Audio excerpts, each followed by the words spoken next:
दोस्तों, इस दुनिया में आज भी जो रामायण से काल्पनिक और पूरी तरह से नकार देते हैं, उनका मानना यह है कि रामायण काल दरअसल में हुई ही नहीं थी, जबकि श्रीलंका में रामायण से जुड़े कई भी ऐसे स्थल मौजूद हैं जो कि यह बाखूबी बता रहे हैं रामायण एक सच्ची घटना है। दोस्तों, रावण ने अपने जीवन काल में कई ऐसे उल्टे काम किए हैं, मगर दूसरी तरफ रावण भगवान शिव का परम भक्त भी था और माना जाता है कि वाल्मीकि रामायण के अनुसार भगवान श्री राम और रावण के बीच भयंकर युद्ध हुआ था, जिसमें भगवान श्री राम ने रावण का वध कर दिया था। लेकिन अगर आपसे यह कहा जाए तो कि रावण आज भी जिंदा है या रावण का शव आज भी एक सुरक्षित जगह पर रखा हुआ है, तो आप क्या कहेंगे? श्रीलंका में आज भी कुछ लोग यह मानते हैं कि रावण आज भी गुफा के अंदर मौजूद है। साथ ही हम आपको कुछ रियल एविडेंस दिखाएंगे जो आज भी श्रीलंका के अंदर मौजूद है, जिसे देखकर आप भी कह सकते हैं कि रामायण एकदम सच है। चलिए आखिर इस मुद्दे को विस्तार से जानते हैं। मित्रों, आप देख रहे हैं लाइव स्वर हिंदू और ऐसी वीडियोस देखने के लिए आप हमारे चैनल को सब्सक्राइब कर सकते हैं। दोस्तों, श्रीलंका में इंटरनेशनल रिसर्च सेंटर ने और टूरिज्म मिनिस्ट्री ने मिलकर 50 ऐसी जगहों के बारे में खोज निकाली है और यह जगह रामायण के समय में काफी ज्यादा महत्व रखती थी। और इन जगहों के बारे में रामायण में यह भी उल्लेख मिलता है अमेरिकी स्पेस एजेंसी नासा से राम सेतु को एक मानव निर्मित स्ट्रक्चर बताया अभी से रामायण होने के एक बड़ा एविडेंस है और यह राम की सेना द्वारा बनाया गया था। यह पुल आज भी मौजूद है जो एक समय भारत और श्रीलंका को जोड़ता है। इसके अलावा इस राम सेतु की सैटेलाइट तस्वीरें एक बहुत बड़ा एविडेंस है कि राम जी की सेना ने लंका जाने के लिए पुल बनाया था। इसके अलावा लंकापति रावण के महल में अवशेष आज भी मौजूद है। ये वही महल है जिसे हनुमान जी ने लंका के साथ जला दिया था। रामायण में जब हनुमान जी ने लंका जला दी थी तो रावण के विरुद्ध राम जी की सबसे बड़ी जीत थी।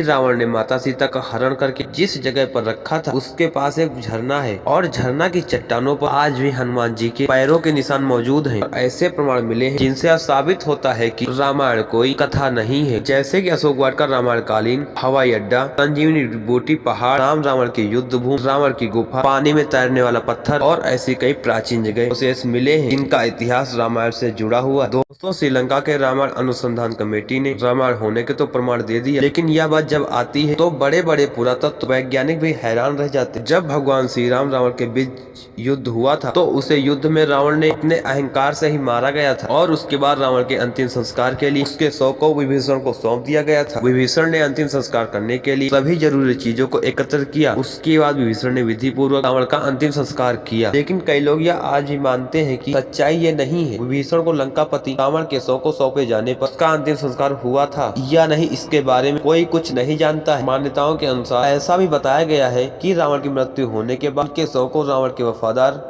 राक्षसी कबीले के लोग लेकर चले गए थे और विभीषण को लंका का राजा बना दिया गया था। इसके बाद भगवान राम अयोध्या लौट आए थे, लेकिन इस पर यह विचित्र परिस्थिति का निर्माण होता। जिन राक्षसों के शव को रावण का शव सौंपा गया था उन्होंने रावण के शव को जलाकर अंतिम संस्कार किया या नहीं, बल्कि उन्होंने रावण के शव ले जाकर तंत्र मंत्र की रसायन विद्या से जीवित करने का प्रयास किया। और दोस्तों, ऐसा भी माना जाता है कि प्राचीन काल में ऋषि मुनियों के पास ऐसी कई रसायन विद्या थी कि वह मनुष्य की आयु तक को बढ़ा सकती थी, साथ ही मृत शरीर को हजारों वर्षों तक रिजर्व करके रख सकते थे, जैसा कि आपने पिरामिड में रखी मम्मीज के बारे में सुना होगा। और कहा जाता है किसी मुनि यह सब प्रकृति में ही मौजूद है। विभिन्न प्रकार की वनस्पतियों से किसी भी प्रकार की बीमारी को ठीक कर सकते थे। जिस प्रकार रामायण में लक्ष्मण जी मूर्छित हो गए थे तो संजीवनी बूटी का प्रयोग किया गया था। उसी पर्वत पर संजीवनी बूटी के अलावा भी कई विशेष प्रकार की वनस्पतियां मौजूद थी, जिसे युद्ध में घायल हुए योद्धाओं के घाव को तुरंत ही ठीक हो जाते थे। श्रीलंका में कुछ आदिवासी इलाकों में आज भी इस बात को मानते हैं कि रावण का शव रेगला जंगलों के छुपा कर रखा हुआ है, क्योंकि कई ऐसे आदिवासी प्रजातियों रावण का यह मानना है कि रावण को अपना आराध्य मानने वाले लोग रावण के शव को जलाया नहीं, बल्कि उसके शरीर को कई ऐसी वर्षों तक सुरक्षित रखने के लिए कई प्रकार के रसायनों का प्रयोग किया, मेज बनाकर सुरक्षित रखा हुआ है। जिस प्रकार पिरामिड में राजा महाराजाओं को के शरीर को मम्मी बनाकर सुरक्षित रखा जाता है। आखिर लोगों के ऐसा मानने के पीछे क्या वजह है और क्यों लोग ऐसा मानते हैं कि रावण का शव आज भी मौजूद है? और आपको पता है कि रावण काफी ज्यादा शक्तिशाली था। रावण भगवान शिव जी का परम भक्त भी था। रावण अपने साथ कई प्रकार के विद्वानों को साथ में रखता था ताकि उसे किसी प्रकार के भी कष्ट न हो, क्योंकि कहा जाता है कि रावण की मृत्यु के बाद जब रावण के शरीर को राक्षसी कबीले के लोग को सौंपा गया था तो उसके बाद राक्षसी कबीले के लोग रावण के शरीर को अपने साथ लेकर उसी गुफा में गए थे जहाँ पर राजा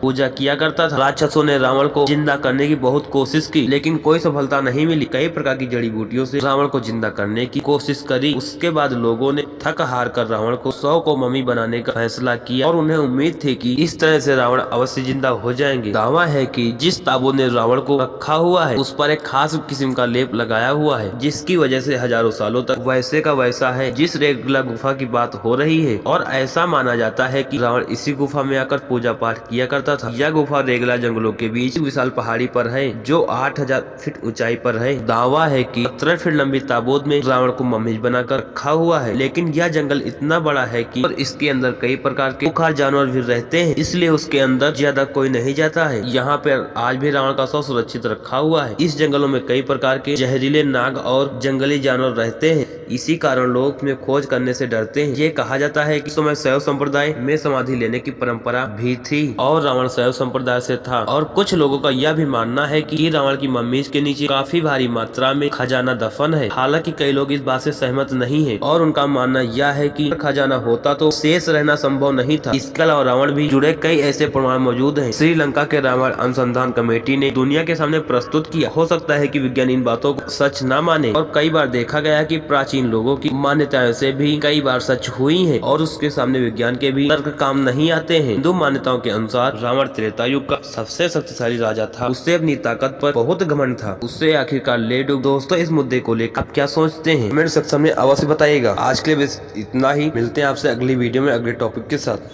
तब तक के लिए जय हिंद, जय भारत, वंदे मातरम, जय श्री।